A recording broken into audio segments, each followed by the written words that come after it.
We've actually stolen 5 minutes from David with his permission, and we've stolen 5 minutes with Ken because we wanted to add something to the program. We've talked about a whole range of things, and particularly with the small to medium enterprises, we have not talked about one thing, which is IP. And because of the small to medium enterprises, they're the ones that struggle to get finance, and certainly the not-for-profit sector.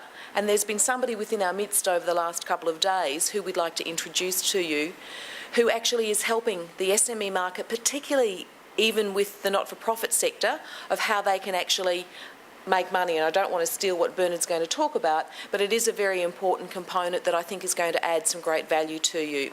Now, before we actually just start with Bernard, I do want to say I know there will be some people leaving because they've got planes and things to catch. If that's the case, we do ask you to take your feedback form, fill that out, and maybe leave that at registration. You do all have feedback forms on your chairs, and it's going to be an important component for us in terms of future planning. So on that note, I'd like to introduce to you Bernard O'Brien, who is the Chairman of Discovery Beach Australia. Bernard.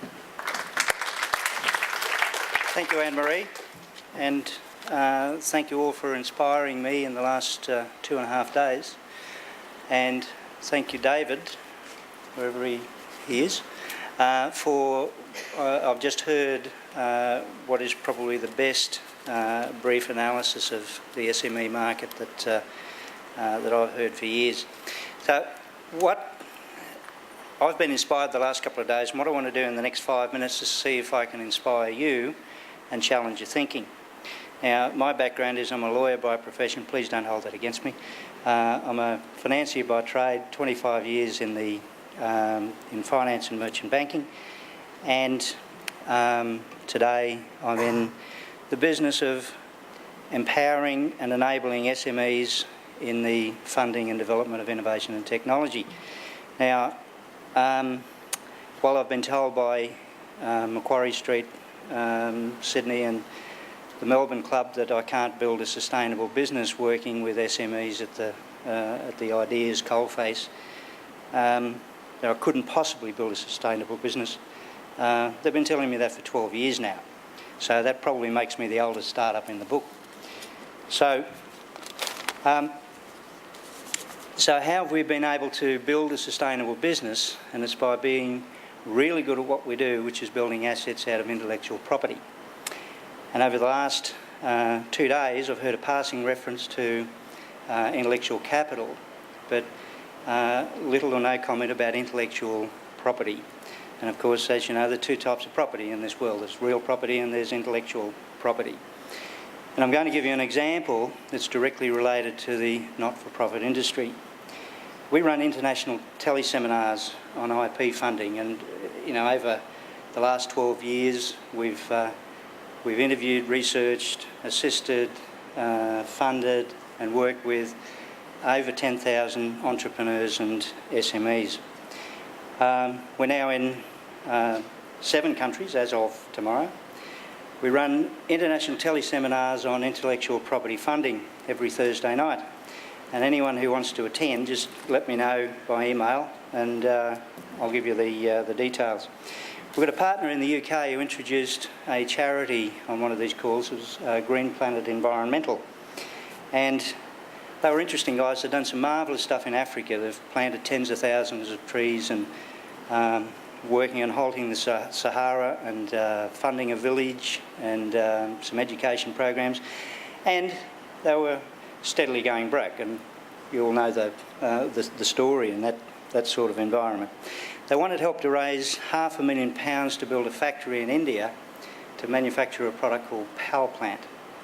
And so my first response was, well, forget the money, which seems like a strange thing to say, but I've got to tell you that the world is awash with money, and there's enough money out there to do anything that you want to do. You've got to have the right platform. So what I got them to do is to send me a sample of the product and the formula. One of my partners is on the board of Mitsui Energy. I said, hey, can you get this checked out for me? He came back and said, they're impressed. This is really good stuff. How much can you produce? So I said, well, look, tell you what I'll do. You get me an order subject to production, and with that order, I'll go to a fertiliser company that I know and say, can you please fulfil this order for charity? So I'm waiting for the order to come through. I was hoping to have it before this talk, but hasn't arrived as yet. Now, what that will mean to Green Planet Environmental is something of the order of $1 million a year in royalties. Now, as a result of that, we took the step of forming Green Planet Management in Australia, and we've taken over, on a pro bono basis, the management of Green Planet Environmental, so that every dollar that goes into GPE goes to worthy causes. Green Planet Management carries all the costs. Now, because the guys from GPE have been in the environmental area for so long, they didn't realise that intellectual property that they had was a database of contacts in the environmental field. So I gave them a task to do. I said, go find me some good environmental technology. And on Monday night, this coming Monday night, I've got a conference call with a UK university which has a mobile biodiesel fuel technology which they haven't been able to commercialise. Now, here's the model, and I'm going to just step through it. It's going to be, maybe going to be foreign to you, but I hope you get the message. So, what I've proposed to them is I'd like to do a joint R&D program in Australia. I want you to license the technology to Green Planet Management and send me a computer-aided design file and a digital prototype, which is the way car manufacturers do all their stuff. You know, it was all previously the domain of car makers. Today, small business has access to the same software. With the digital prototype, I can get a partner of mine to build the physical prototype. I've got another partner who will fund field trials from which we will then approach federal government about a commercial ready grant for an export prototype,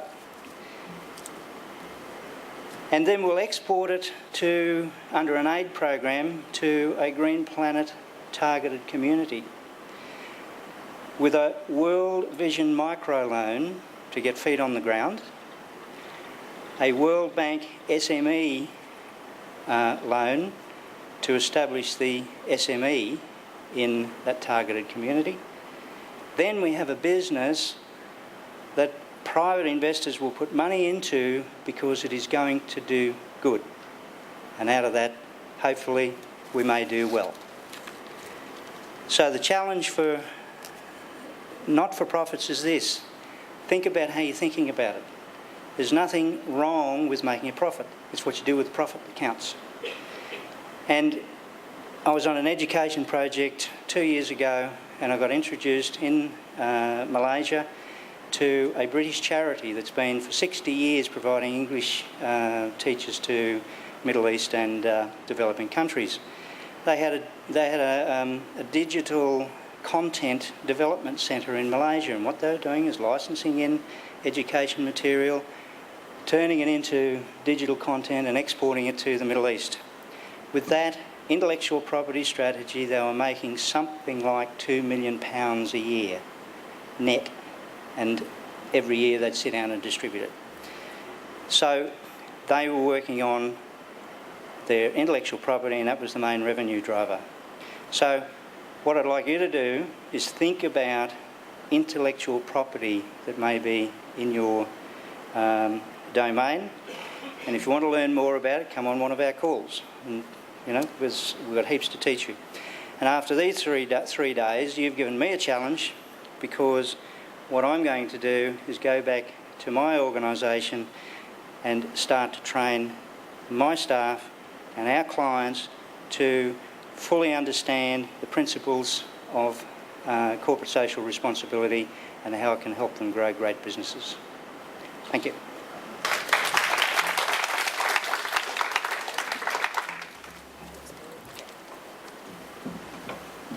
it's just a mind shift. So many people in the not-for-profit sector have no idea that the world is awash with venture capital, particularly for programs for change and for good.